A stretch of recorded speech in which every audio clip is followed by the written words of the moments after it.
All right, so the next one is from Random World 1, and the subject is hashtag illegals for Trump 2020. Hello, gentlemen. I've noticed whenever Cody has Brandy on his side, she hops in the ring, hugs him, and the ref never says shit about it.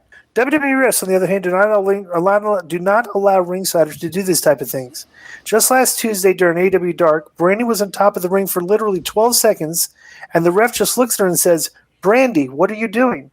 I understand she's married to the AEW Golden Boy, but shit like that makes the ref look like a joke.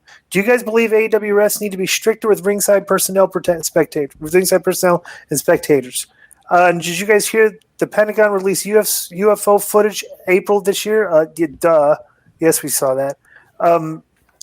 This guy's nitpicking on the referees, but I will say this. That's the word I was going to use. I was going to say nitpicking. Nitpicking? Yeah.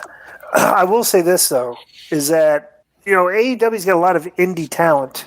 A lot of guys that weren't seasoned on WCW and WWE TV.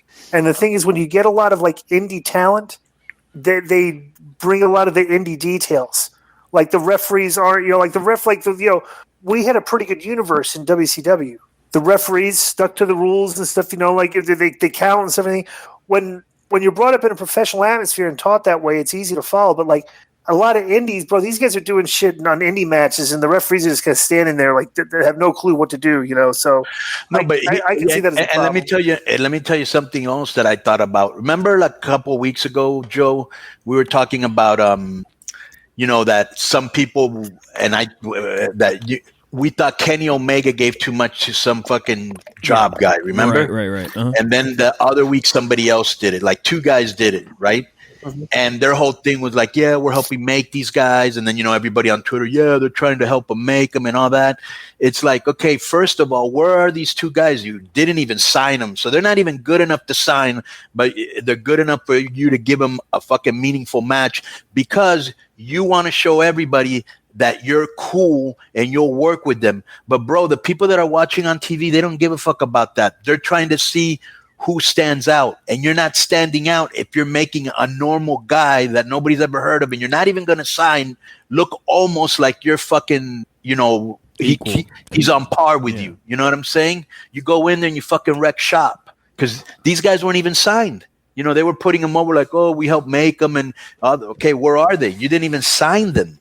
I could understand they did the thing with Drake Maverick. That was great because if that happened beforehand, if it was planned, great idea. And if it happened after, great idea. But the Drake Maverick thing was great because, here's a guy that's about to fucking get fired, but somehow he stayed in there and he became the underdog that he's always been.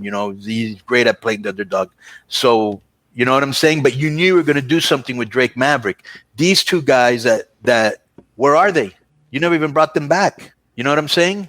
They weren't. If they were guys you were going to sign, yes, but why are you giving these guys competitive matches? Yeah, and one thing for sure about the AEW refs not necessarily enforcing, tags or managers on the apron or whatever is not, maybe only the nitpickers will notice it, but the one thing is JR is going to point it out. So now everyone's seeing it because their announcer is going to point out if something seems off to him or isn't being done right or, in his old school mind. So right. I don't know. It's definitely something they should work on because it's noticeable to just the average fan.